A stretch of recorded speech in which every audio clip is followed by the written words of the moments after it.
선생님 소개 먼저 간단히 부탁드립니다. 네, 저는 부여 송정 그림책 마을 전체 사업 총괄을 맡았던 PM 한명희입니다. 네, 반갑습니다. 선생님에게 공공 디자인이란 무엇인지 말씀해 주세요. 공공 디자인이란 저희가 이제 이 사업을 통해서 좀 생각을 한 거는요, 사람과 삶을 표현해내는 어떤 작업이라고 생각을 하고요. 그 디자인 안에 사람과 삶을 담아내는 것이, 그리고 그것들을 또 연결해내는 것이 공공 디자인이라고 생각합니다. 네. 그러면 이런 공공 디자인이 해보셔서 아시겠지만 이런 거주하시는 주민들의 삶의 질을 어떻게 끌어올린다고 생각하시는지. 사실 어떤 새로운 것들을 만들어낸다기보다는 기존에 살아왔던 공간들, 삶이 이어져 왔던 공간들을 다시 인식하고 해석하고 그것을 디자인함으로써 이제 새로운 사람들과 소통하게 하는 어떤 그 새로운 언어라고 생각을 했습니다. 그래서 공공 디자인을 통해서 기존의 마을에서 살아오시던 마을 주민들과 마을과 상관없이 살아오던 새로운 사람들이 연결이 되는 그런 어떤 언어로서 공공 디자인이 계속 의미 있게 활용이 되고 있습니다. 그게 그림책하고 연결했을 때 네. 어떤 시너지 효과가 있으신 것 같으세요? 그림책은 그 자체로 또 다른 언어죠. 공공 디자인과는 다른 언어인데, 그림책 자체가 갖고 있는 특징이 공공 디자인과 잘 연결이 되었다고 생각을 하거든요. 예를 들면 그림책을 구성하고 있는 요소 중에 가장 중요한 두 가지가 이야기와 이미지입니다. 근데 이 이야기는 사실은 마을 안에서는 공간에도 담겨 있고 사람에게도 가지고 있고, 그 다음에 이 마을을 구성하고 있는 많은 요소들, 나무, 집, 풀, 꽃, 여러 가지들이 다 이야기를 담고 있거든요. 이것들을 잘 소통이 될 수 있게 할 건지를 고민하는 작업이었는데, 그게 그림책과 그림책에 담겨 있는 많은 것들을 통해서 공공 디자인으로 실현이 되었습니다. 그러니까 저희가 주제로 잡았던 것이 마을이 그림책이다라는 거였는데요. 그 안에 사실은 그 의미들이 담겨 있는 거죠.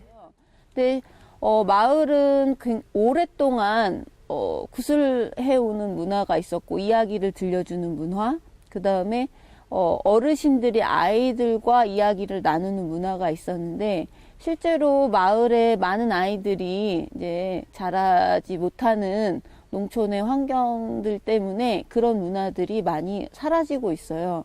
그래서 저희는 송정 그림책 마을에서 그림책을 매개로 직접 그 다른 세대들이 이야기를 나누는 그 문화, 구슬 문화, 그 다음에 그림을 보면서 함께 어르신들의 그 삶과 기억을 함께 경험하는 그런 문화들을 복원해내고자 이 마을 사업을 시작을 했고요.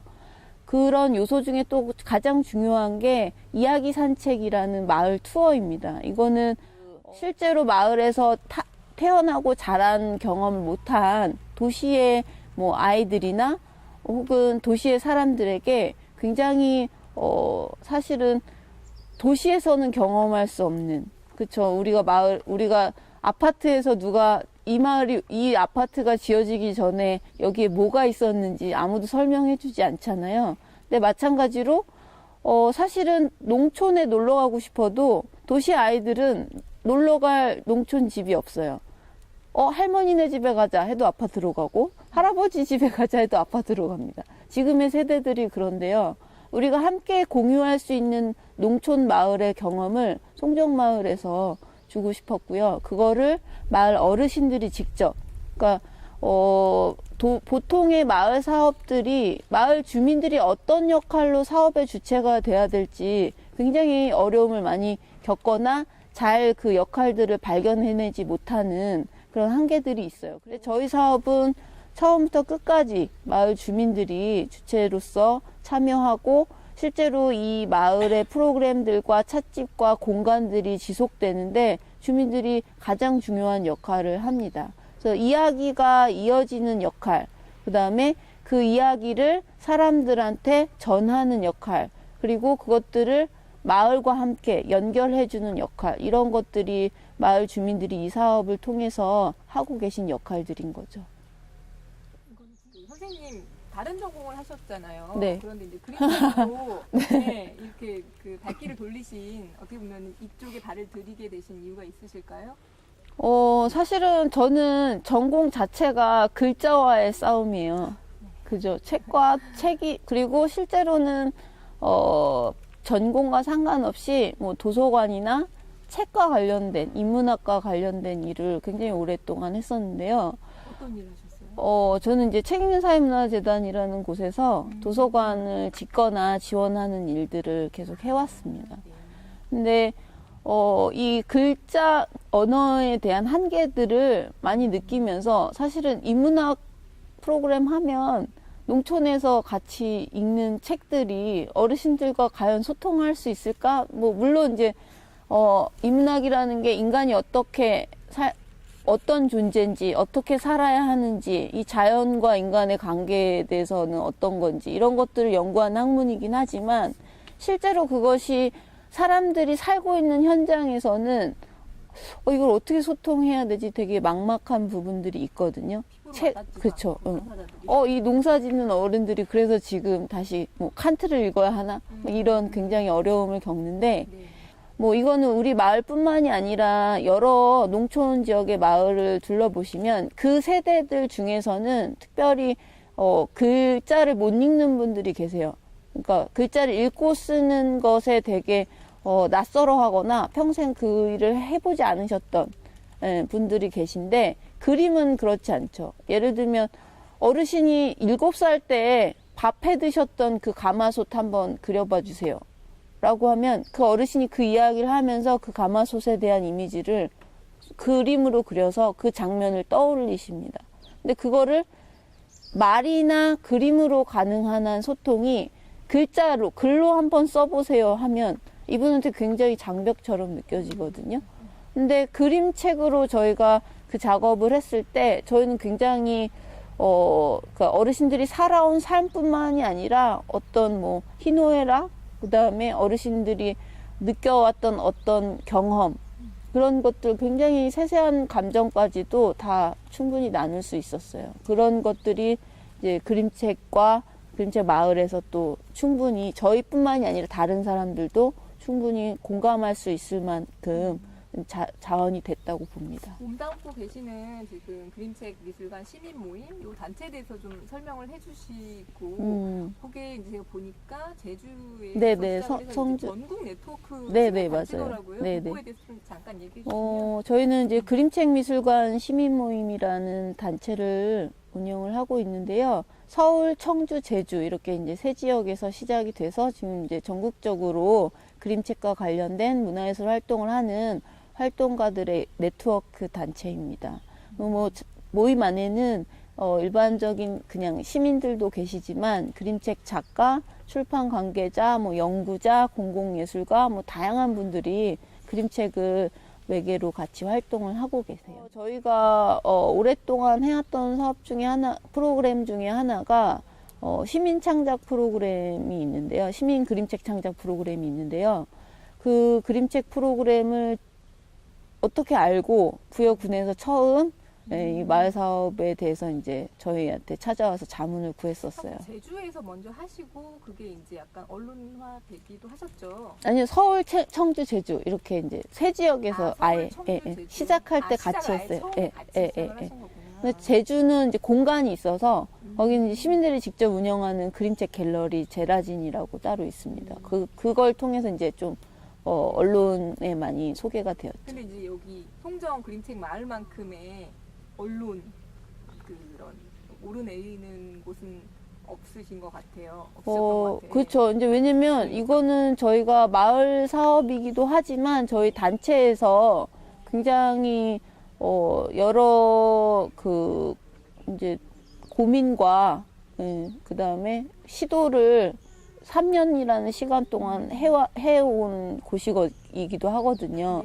이제 사실은 그 부여 사업이라기보단 저희 단체에서는 굉장히 그 중요한 사례를 만드는 사업이었습니다. 예를 들면 보통 그림책이라고 했을 때는 어린이 책이라는 인식이 많죠. 그런 이제 한계들을 벗어나서 어르신, 마을, 그림책을 연결하는 굉장히 새로운 시도였고요. 저희도 그것이 그림책미술관 시민 모임이 가는 어떤 그 단체의 정체성에서 굉장히 중요한 시기였다고 생각을 합니다. 그리고 실제로 부여 송정 그림책 마을이 완성되고 났을 때 이제 마을 사업뿐만이 아니라 그림책이나 문화예술 쪽에서 굉장히 큰 관심과 이슈가 됐었어요. 그게 어르신들이 그림책을 만들었고, 그 다음에 어르신들이 그림을 그렸고, 그 이야기가 마을에서 어르신들 삶에서 나왔다는 것 자체가 굉장히 큰 어떤 이슈였는데요.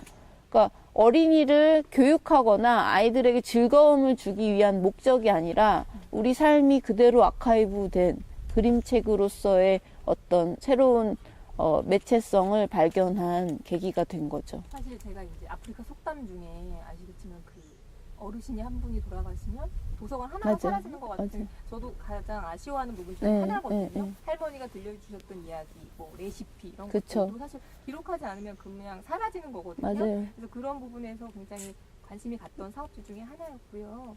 그 그림책 이런 쓰고 그리는 문화가 익숙하지 않은 어르신들을 또 대상으로 하셨단 말이에요. 오히려 아이들보다 더 힘드셨을 것 같아요. 어떤 면에서 무시하는 게 아니라 이 접근성 놓고 봤을 때 그거에 대해서 좀 얘기 좀 해주시면. 근데 일단 가장 처음에 저희가 그림책 마을 한다, 그 다음에 어르신들 이야기로 그림책을 만든다고 했을 때 그 이야기에 대한 불신이 있었어요. 그거는 이제 사업 주체들 뿐만이 아니라 그 사업을 지원하는 지원처에서도 그런 걱정을 했는데, 그 작은 마을에 무슨 특별한 이야기가 있다고 그 마을에서 그림책이 나올 수가 있지? 이런 걱정들을 사실 많이 했었어요. 보통은 마을 이야기로 책을 만든다고 하면 굉장한 어떤 신화나 영웅담이나 뭐 대단한 거창한 이야기가 나올 거라고 기대를 하고, 그런 것들을 통해서 무슨 소위 말하는 뭐 이렇게 캐릭터 뭐 이렇게 조형물이나 이런 것들이 뚝뚝 들어올 거라고 예상을 하셨었는데, 저희가 절대 그렇게 안 갈 거라고. 그게 어떻게 보면 이 사업의 그쵸. 차별성인 거잖아요. 저희가 가고자 하는 방향과 이제 우려하는 방향이 완전히 이제 달랐던 건데, 저희는 그래서 더더군다나 그러니까 지금 사람들이 책으로, 그림책으로 얻고자 하는 것은 무엇인가에 대해서 송정마을 어르신들이 만들어주신 그림책이 충분히 보여주고 있다고 생각하거든요. 마을 산책도 마찬가지고요. 사실은 송정마을은 다른 마을에 비해서 뭔가 더 특별한 점이 있는 건 아니에요. 정말 보통의 작은 시골 마을인데, 이 시골 마을이 갖고 있는 자원들이 무엇인가, 가치가 무엇인가를 우리가 이 사업을 통해서 보여주고 싶었던 것이고, 그것이 정말 보편적인 삶, 우리가 누구나 그렇게 살았을 법한 삶의 이야기, 이런 것들이 그림책으로, 책으로 사람들에게 전해졌을 때 서로를 이해하고 공감하고 위로하는 그림책이 될 것이다. 그리고 그게 지금 우리에게 필요한 이야기다라는 생각을 했고요. 그래서 사실은 어떤 영웅담이나 신화 같은 거창한 어떤 사람들의 이야기보다도 우리 마을 어르신들의 소박하고 평범한 23가지의 이야기가 저는 많은 사람들한테 큰 공감을 주었을 거라고 봅니다. 네. 그리고 이제 두 번째는 이제 어르신들에 대한 이야기인데, 사실 어르신들은 저희랑 다르게 그림책이나 책에 대한 경험이 없는 세대예요. 살면서 한 번도 당신들이 돈 내서 책을 사본 적이 없으셨대요. 그리고 자식들한테도 책을 읽어주는 부모는 아니었어요. 근데 그분들이 책을 내야 되는 어떤 프로젝트였잖아요. 이제 그런 과정에서 되게 막연한 두려움, 이런 것들 때문에 참여를 계속 저희가 독려하거나 권하는 게 쉽지 않았어요. 이거는 도시 어르신들하고 조금 다른 점이죠. 그리고 언어나 그러니까 어르신들이 해주시는 이야기들이나 그림들이 어떻게 보면 도시 어르신들과 다르게 굉장히 비정형적이기 때문에, 그러니까 굉장히 익숙하거나 뻔한 그림들이나 이야기들이 아니잖아요. 이런 것들 때문에 사실은 그 힘으로 끝까지 갈 수 있었는데, 책에 대한 어떤 그 의욕은 사실은 그것과는 조금 달랐던 거죠. 이 마을이어야 했던 이유가 있을까요? 사실은 이제 군에서 먼저 제안을 하셨기 때문에 저희는 시작은 했지만, 가장 마을 둘러보시면 아시겠지만 되게 작고 아담하고 소박한 마을이잖아요. 그 자체로 저희는 그게 매력이었어요. 그래서 처음 이제 제안이 왔을 때 이거보다 좀 더 크거나 좀 더 규모가 있거나 더 많은 사람들이 살았으면 그림책마을 하기 어려웠겠죠. 저희도 사업을 진행하기 아마 어려웠을 거예요. 그리고 마을이 그러니까 다른 무엇보다도 사실 지금은 많이 모습이 변했지만 저희 처음에 왔을 때는 굉장히 정말 시골 마을이었어요. 어떤 뭐 흙길이라든지 나무, 뭐 풀 이런 것들이 정말 시골 마을의 정취를 누구라도 느낄 수 있는 그런 그 모습이 가장 매력적이었고요. 그렇기 때문에 사업의 방향에서도 그런 마을의 원래의 모습들을 많이 훼손하지 않고 정리하는 정도의 어떤 최소한의 네, 손을 최소한 손 댔다는 느낌이 결과물이 나왔을 때 최소화될 수 있도록 전체 마을 설계에서 그게 가장 중요한 어떤 방향을 가졌습니다. 네. 이거 프로젝트 진행하시면서 뭐 청룡을 기억하다 이게 이제 디자인 워크숍 네, 하셨잖아요. 이것도 이제 이 공행공 사업의 네. 거죠. 그거 파일럿 프로그램 하시고 나서 얻은 그런 효과나 그리고 이제 기대 효과가 있으시다면 청룡은 사실은 이름 자체도 지금 모습에서는 느낄 수 없는 이름이거든요. 원래 예전에 청룡에 소나무가 쭉 줄지어 서 있는데 바람에 그 소나무 잎이 날리는 모습이 푸른 용의 갈기 같다고 해서 청룡이에요. 근데 지금은 사실 소나무가 없어요, 청룡에.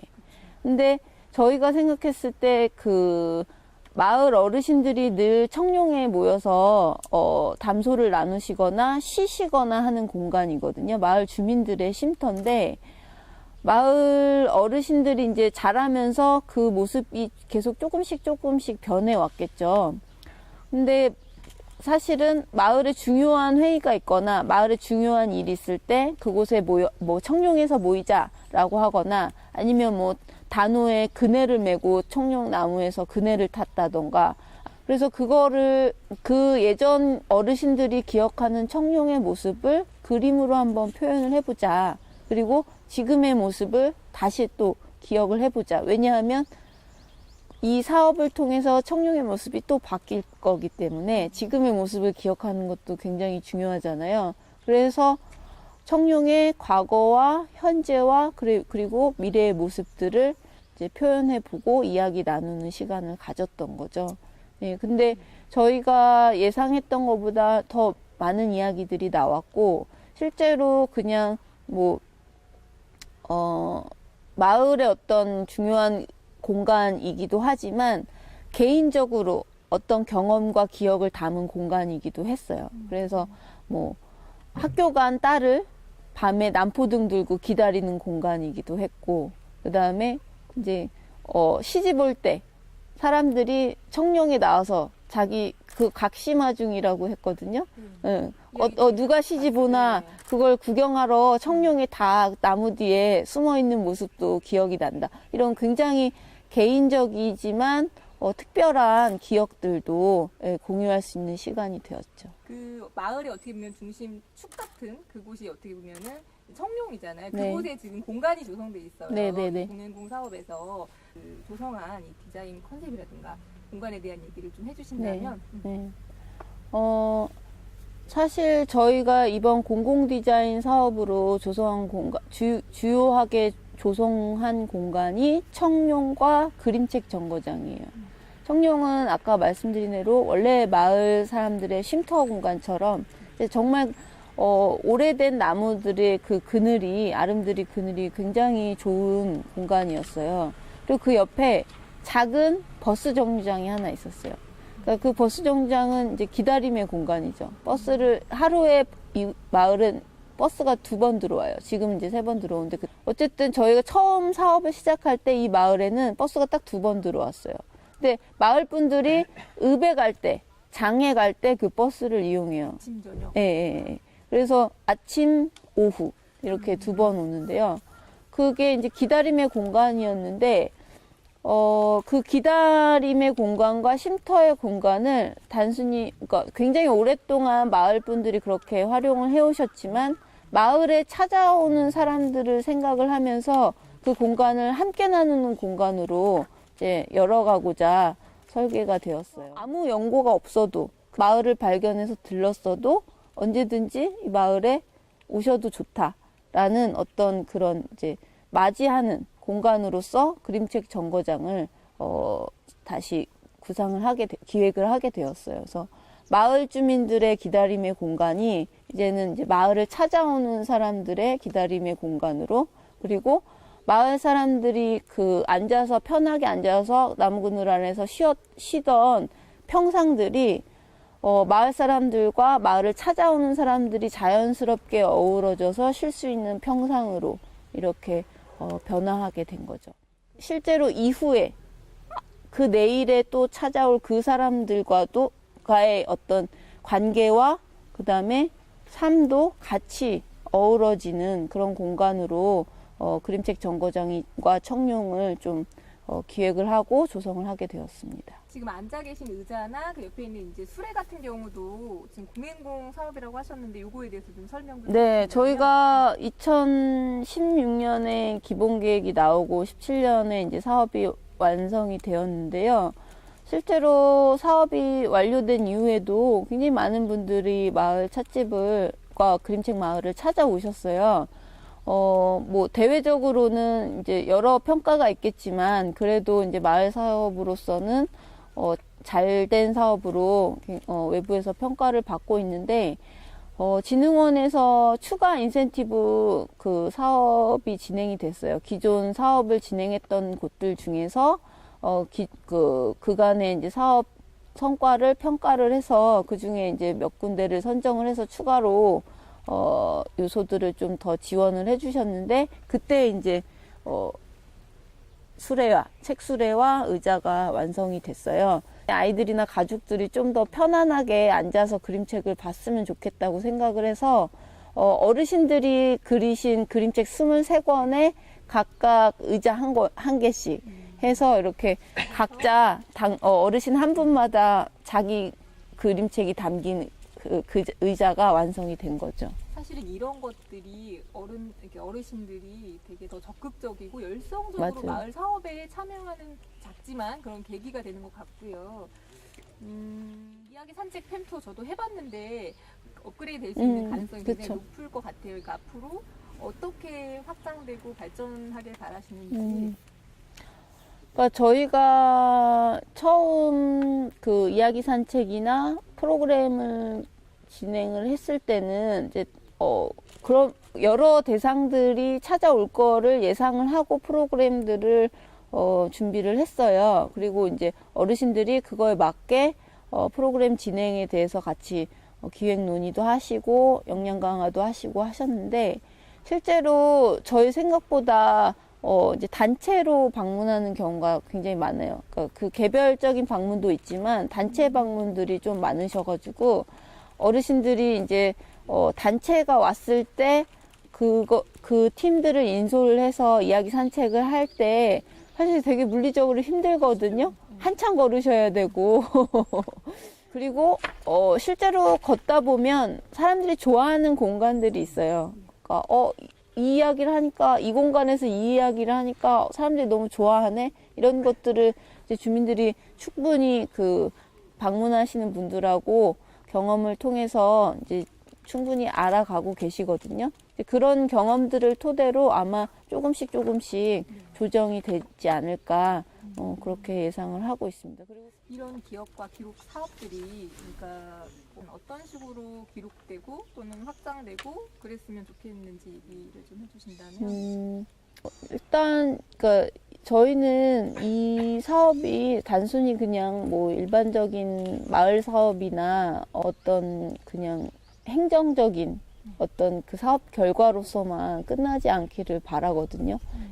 지역 시민들이 어떻게 사업에 같이 참여할 것인가의 문제, 그 다음에 어떻게 그것들을 함께 지켜나갈 건지에 대한 문제, 이런 것들에 고민 없이 어떤 그 성과나 결과물로서만 남는다면 실제로 그것이 완전히 성공한 사업이라고 보기는 어렵잖아요.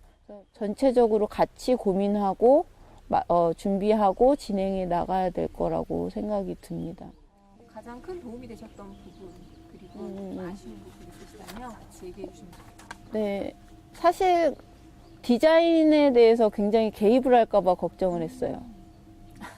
근데 오히려 공공 디자인 팀인데 디자인에 대해서 막 크게 그러니까 다른 사업에 비해서 그러니까 저희가 생각하기에는 크게 개입하시지 않은 게 오히려 더 저희 입장에서는 사업을 진행하는데 좋지 않았나 생각이 들어요. 좀 어려운 점도 얘기해야 되는데 사업 기간이 너무 짧았어요. 그래서 어려워. 6개월. 네, 이게 뭐냐면 그러니까 저희뿐만 아니라 다른 지역도 다 그랬을 것 같아요. 왜냐면 이제 진흥원도 어쨌든 다 거쳐야 되는 행정 프로세스가 있기 때문에 어쩔 수 없지만 그 행정적인 프로세스 때문에 사실은 디자인은 창작이고 그 창작물을 또 공간 안에 실현해야 되는 사업이잖아요, 이 사업은. 근데 이 창작과 실현을 하기에는 예, 짧은 시간이었습니다. 그러면 장기적으로 봤을 때 이 사업이 계속 이렇게 다양한 공공 디자인을 이렇게 흡수하고 해 나가기 위해서 필요한 어떤 게 있다면 네, 저 생각하시면 이 얘기는 두 가지를 꼭 얘기하고 싶은데요. 첫 번째는 그 마을 사업이 마을이나 마을 사람들과 소외되면 안 될 것 같아요. 한국에서는 사실 이런 사례는 처음이거든요. 근데 그게 뭐냐면 책마을이라고 해서 가보면 그 책은 그 마을 사람들이나 그 마을과 아무 관련이 없는 책이에요. 네. 외국도 그런가요? 그렇죠. 보통은 이미 출판된 책들이 그 공간 안에 와 있어요. 그럼 사실은 그 책과 그 사람들의 삶, 마을은 전혀 연관되어지지 않거든요.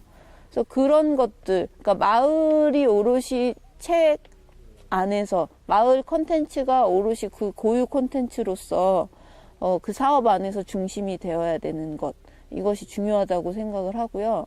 두 번째는 이 공공 디자인 사업에서 사실은 디자인도 그렇고 저희는 이제 그림책을 하고 있기 때문에 시각적인 부분에 대해서 많이 고민을 하고 있지만 어떤 부분에 있어서는 그것은 언어의 차이만큼 이미지를 보는 관점의 차이도 굉장히 크거든요. 예를 들어서 저희는 뭐 이 색이 좋은데 어르신들이 보기에는 진한 색이 좋을 수도 있고 핫핑크가 좋을 수도 있잖아요. 그 결을 맞춰 나간다는 건 굉장히 어려운 일이에요. 그럼에도 불구하고 그 공간을 지키고 그 공간을 유지해야 되는 사람들은 또 다시 그 마을 사람들이거든요. 그래서 일방적으로 그것 또한 요구하거나 설득해낼 수는 없는 일이다.